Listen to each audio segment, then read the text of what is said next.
Hi, this is Drew with Daniels Ag Services with your morning report. Grain markets finished up mixed yesterday. Mixed so far again this morning. Yesterday you had corn and wheat trading lower while beans finished the day higher. Mixed again this morning like we noted. We had unemployment release this morning. Unemployment rate did fall to 6.7%, but the main reason it is because people dropped out of the labor force, i.e. gave up looking for work. So it's not necessarily a good thing. Also, as far as jobs added, they were expecting around 190,000 jobs to add, and it was around 75,000 jobs that I believe they actually added. Number might be a little off, but it was around there. So they're kind of blaming the reason that so few jobs were added due to the cold, but it seems kind of a lame excuse to me. If you need work, go out and look for it. Cold shouldn't be a reason. So they're blaming it on cold, looking for something to blame it on.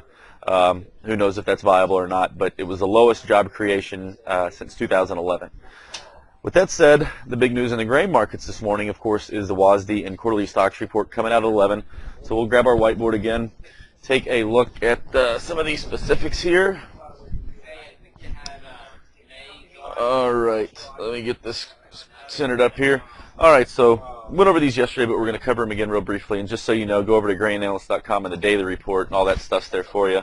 But as far as yield estimates go, it's expected to jump across the board for corn and wheat. Corn estimates expected to come in at 161.2 bushels per acre. It's a raise from December. And then the bean yield is expected to come at 43.3 bushels per acre compared to 43 in December.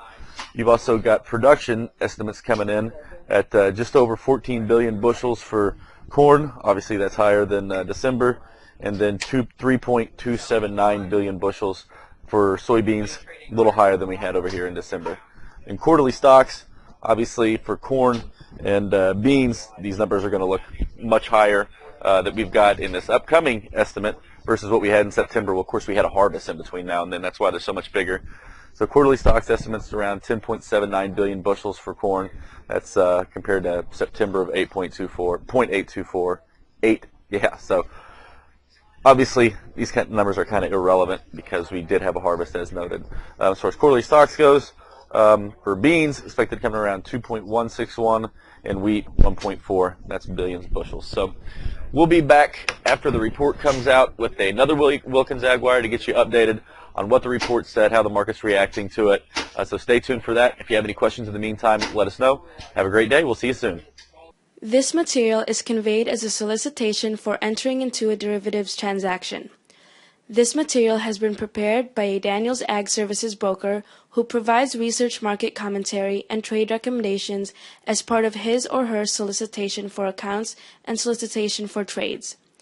Daniels Ag Services, its principals, brokers, and employees may trade in derivatives for their own accounts or for the accounts of others. Due to various factors, such as risk tolerance, margin requirements, trading objectives, short-term versus long-term strategies, technical versus fundamental market analysis, and other factors, such trading may result in the initiation or liquidation of positions that are different from or contrary to the opinions and recommendations contained therein. Past performance is not necessarily indicative of future performance. The risk of loss in trading futures contracts or commodity options can be substantial, and therefore, investors should understand the risks involved in taking leveraged positions and must assume responsibility for the risks associated with such investments and for their results. You should carefully consider whether such trading is suitable for you in light of your circumstances and financial resources. You should read the risk disclosure accessed at www.danielsagservices.com. Daniels Ag Services is not affiliated with, nor does it endorse any trading system, newsletter, or similar service. Daniels Ag Services does not guarantee or verify any performance claims made by such systems or services.